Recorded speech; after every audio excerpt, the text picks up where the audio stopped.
अस्सलाम वालेकुम students, my self असमत Abid.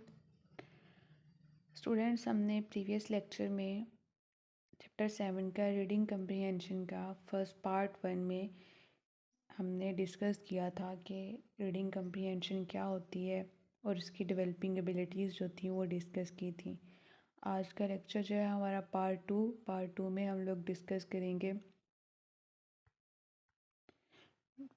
Spotting detail, main idea और इससे रेलिवेंट जितनी भी जो इन्फॉर्मेशन बाकी है चैप्टर से रिलेटेड वो सारा पार्ट 2 में आज डिस्कस कर देंगे। ठीक है।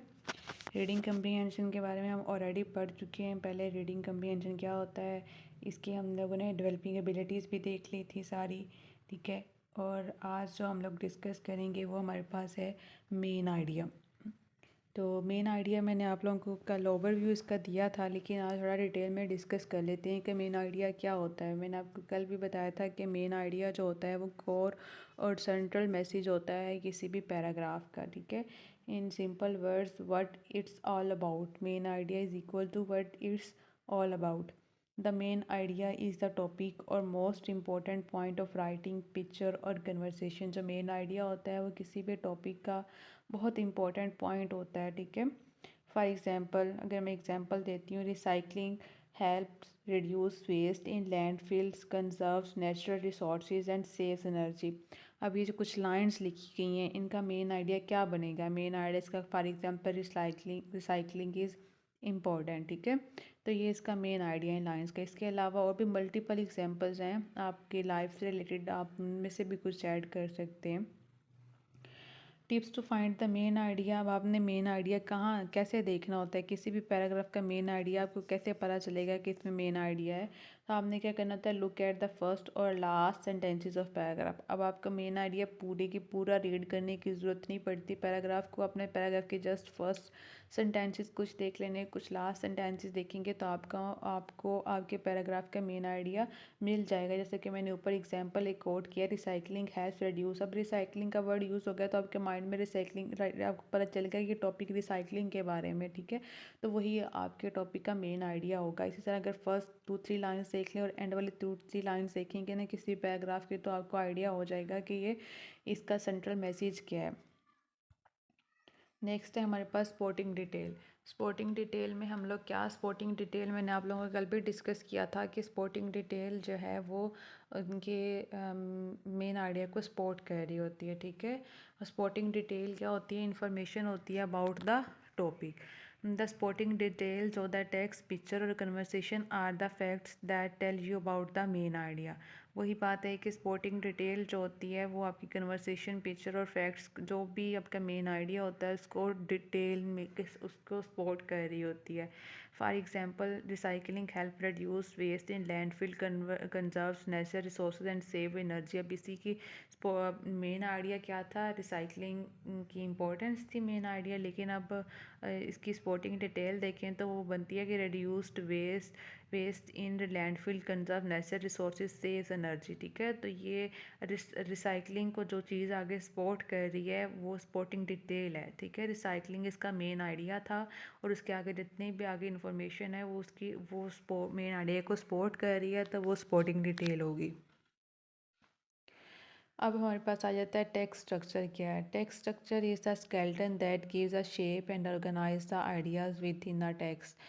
इन सिंपल आप लोगों को टेक्स्ट स्ट्रक्चर के नाम से पता चल गया होगा कि टेक्स्ट स्ट्रक्चर जो होता है वो स्केलेटन होता है, एक शेप होती है जो ऑर्गेनाइज कर रही होती है आइडियाज़ को विद इन अ टेक्स्ट। अब टेक्स्ट का स्ट्रक्चर कैसे हो सकता है, कैसा होता है, या तो वो डिस्क्रिप्शन होगा, डिस्क्रिप्टिव होगा, काज और इफेक्ट होता है, कंपेयर और कंट्रास्ट होता है, क्रोनोलॉजिकल सीक्वेंस होता है, प्रॉब्लम एंड सोल्यूशन होता है। ठीक है।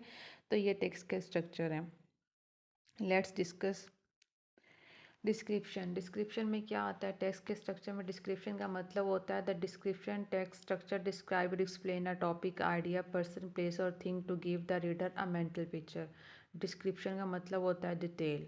ठीक है। डिस्क्रिप्शन टेक्स्ट होता है वो डिस्क्राइब कर रहा होता है, एक्सप्लेन कर रहा होता है एक टॉपिक को, आइडिया को, पर्सन, प्लेस और थिंग को to give the reader a mental picture, जो रीडर को एक मेंटल इमेज डेवलप कर देता है माइंड में। For example a book about desert describe the unique flora and fauna of the ecosystem. तो ये डेजर्ट की जो बुक होती है वो उसको फ्लोरा फ्योना और इकोसिस्टम का डिस्क्राइब कर रही होती है, मतलब प्रॉपर डिटेल दे रही है। किसी भी डिस्क्रिप्शन का मतलब होता है डिटेल, किसी भी चीज़ के बारे में प्रॉपर डिटेल। सेकेंड पे हमारे पास टेक्स्ट स्ट्रक्चर में रहता है cause and effect. The cause and effect text structure tells why something happened and what happened. Cause और इफेक्ट जो होता है पहले तो वो बताता है कि क्यों हुआ और फिर क्या हुआ, ठीक है।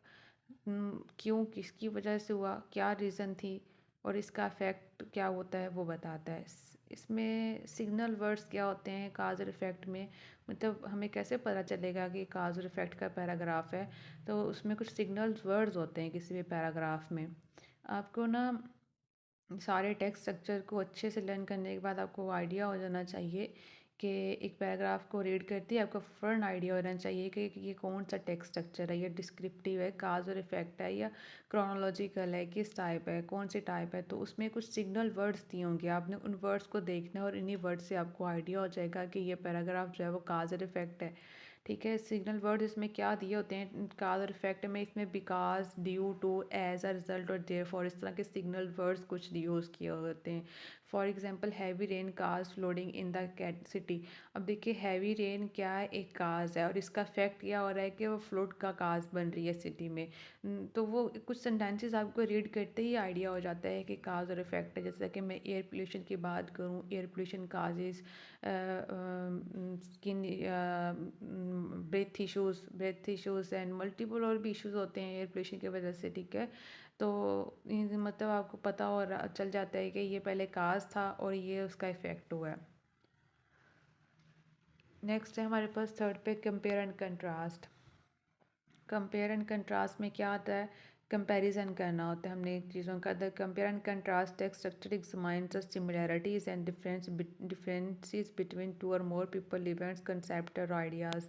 जैसा कि इसके नाम से ही पता चल रहा है कंपेयर एंड कंट्रास्ट मतलब आपने दो चीज़ों की, कोई भी दो इवेंट्स हो सकते हैं, दो लोग हो सकते हैं, दो कंसेप्ट हो सकते हैं या आइडियाज़ हो सकते हैं, ठीक है। उनको उनकी सिमिलैरिटीज़ करनी है और उनका डिफ्रेंशिएट करना है।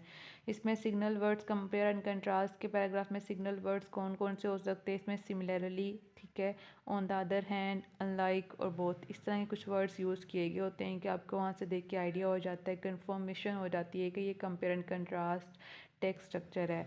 For example cats are independent but dogs are social. अब देखिए दो एनिमल्स के दरमियान डिफ्रेंशिएट किया गया है कि कैट्स जो हैं वो इंडिपेंडेंट होती हैं बट डॉग्स होते हैं वो सोशल होते हैं। तो वो कंपेयर एंड कंट्रास्ट स्ट्रक्चर है ये टेक्स्ट का।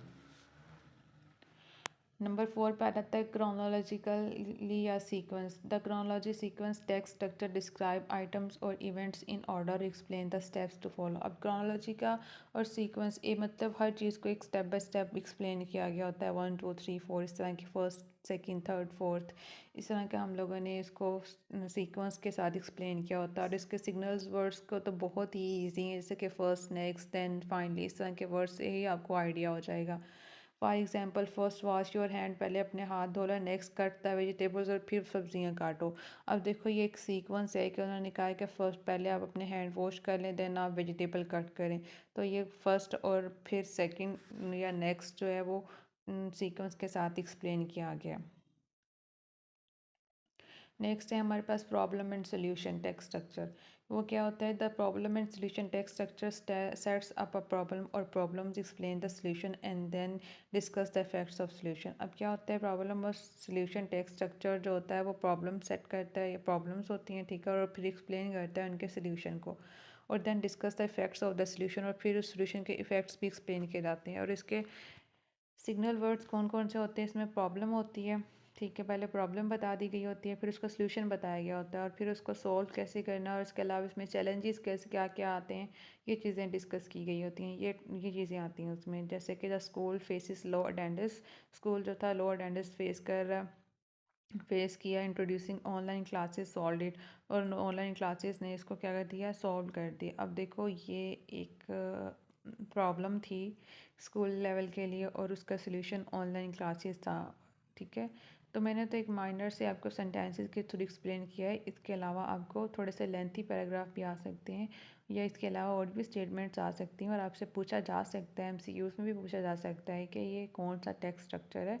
या आपको ये भी एग्जामिनर ये भी कह सकता है कि कोई स्पेसिफिक टेक्स्ट स्ट्रक्चर जो है उसका नाम देकर आपको कह सकता है कि इस पर कोई भी एक पैराग्राफ राइट करें। आपको बता सकता है क्रोनोलॉजिकल टेक्स्ट स्ट्रक्चर में एक पैराग्राफ राइट करें, या आपको वो ये भी कह सकता है कि problem and solution text structure में एक पैराग्राफ राइट करें, या डिस्क्रिप्टिव या कोई एक डिस्क्रिप्टिव पैराग्राफ राइट करें। तो आपकी सेल्फ राइटिंग जो है वो आपको प्रैक्टिस से ही सारा कुछ आएगा, ठीक है। तो आपको इसके बारे में सारी सेल्फ प्रैक्टिस जो है वो बहुत इंपॉर्टेंट होती है। मैंने आपको चीज़ें समझा दी हैं, आपने घर बैठ के इसकी बहुत अच्छे से सारी की सारी प्रैक्टिस कर लेनी है कि डिस्क्रिप्टिव पैराग्राफ में एक पैराग्राफ किस तरह से राइट किया जाता है, क्रोनोलॉजिकल में किस तरह से राइट किया जा सकता है, प्रॉब्लम एंड सॉल्यूशन में वो पैराग्राफ किस तरह से राइट किया जा सकता है, ठीक है। फॉर एग्ज़ाम्पल मैं आपको एक एग्ज़ाम्पल दे देती हूँ, पैसेज जो मैंने दिया हुआ है। Ali loves reading books, every evening he spends 1 hour in the library. His favorite books are about science and history. Reading helps him learn new things and explore different words. अब देखें, ये एक डिस्क्रिप्टिव पैराग्राफ है, इसमें describe किया गया अली की dislikes और लाइक्स को सारा कुछ। इसमें कोई भी ऐसी चीज़ नहीं है, ना तो काज और इफ़ेक्ट के बारे में कोई बात बताई गई है, ना ही इसमें सीक्वेंस को दिया गया है। फिर इसके अलावा मतलब एक डिस्क्रिप्टिव पैराग्राफ है। तो इसमें क्वेश्चन क्या रेज हो सकते हैं, ये क्वेश्चन बेसिकली रीडिंग कंप्रीहेंशन में से हैं कि अगर आपको एक पेपर में कंप्रीहेंशन इस तरह से आ जाता है और फिर उसके बाद उसके क्वेश्चनिंग की गई होती है और फिर आपने उसके आंसर करने होते हैं, तो ये रीडिंग कंप्रीहेंशन में से, जो कि हमने लास्ट प्रीवियस लेक्चर में डिस्कस किया था। रीडिंग कंप्रीहेंशन और डेवलपिंग एबिलिटीज़ जो डिस्कस की थी, ये उनके बारे में है। तो इसकी एबिलिटीज़ में मैंने इसका पैराग्राफ आपको दिया है और आप किस क्वेश्चन रेज हो सकते हैं। What does Ali enjoy doing every evening, वो किस तरह से आपको इसका आंसर इसका मिल जाता है। तो आपने इसको फर्स्ट ऑफ ऑल आपने एक और बात याद रखनी है, जब आप रीडिंग कंप्रीहेंशन का आंसर कर रहे होते हैं तो आप लोगों ने पहले क्वेश्चन देख लेने के क्वेश्चन पूछे क्या गए हैं। पहले पैराग्राफ रीड नहीं करते सारे का सारा, आपने पहले क्वेश्चन देख लेने होते हैं। क्वेश्चन देखने के बाद आपने देखना है कि फर्स्ट क्वेश्चन है ना, तो फर्स्ट क्वेश्चन का आंसर आपको एंड पे नहीं मिलेगा किसी भी पैराग्राफ के, आपको फर्स्ट क्वेश्चन का आंसर पैराग्राफ के फर्स्ट 2 और 3 लाइन्स में मिलेगा। इसके अलावा जैसे सेकेंड क्वेश्चन है, सेकेंड क्वेश्चन का आंसर मिड में या 4-6 लाइन में आपको मिल जाएगा, ठीक है। थर्ड क्वेश्चन है, फिर उसके नीचे उसका आंसर होगा फोर्थ का, फिर उसके नीचे आंसर होगा। ऐसे नहीं, ऐसे सीक्वेंस के प्रॉपर आपको आंसर मिलते जाते हैं। स्टूडेंट्स क्या करते हैं कि वो रीडिंग कंप्रीहेंशन में फर्स्ट क्वेश्चन का आंसर जो है वो दरमियान में ढूंढ रहे होते हैं या एंड पे ढूंढ रहे होते हैं। ऐसा नहीं होता। कि ये बात हमेशा याद रखिएगा कि रीडिंग कंप्रीहेंशन में आपको फर्स्ट क्वेश्चन का आंसर फर्स्ट 1-2-3 लाइन में मिल जाता है, सेकंड क्वेश्चन का आंसर 4-6 लाइन में मिल जाता है, थर्ड का 8-10 लाइन्स में मिल जाता है, फिफ्थ का एंड वाले लाइन्स में मिल जाता है। एंड वाले क्वेश्चन का आंसर एंड वाले लाइन्स में ही आपको मिलता है। तो जब भी आप रीडिंग कंप्रीहेंशन का आंसर करते हैं तो ये बात अपने अपनी माइंड में ही रखनी है, ठीक है। इसके अलावा अब आपका चैप्टर ये है कंप्लीट हो गया, सारे का सारा रीडिंग कंप्रीहेंशन जो है वो चैप्टर कंप्लीट है। इसमें हमने इसकी प्रैक्टिस जो है वो मैटर करती है कि आपने कितनी प्रैक्टिस की है, ठीक है।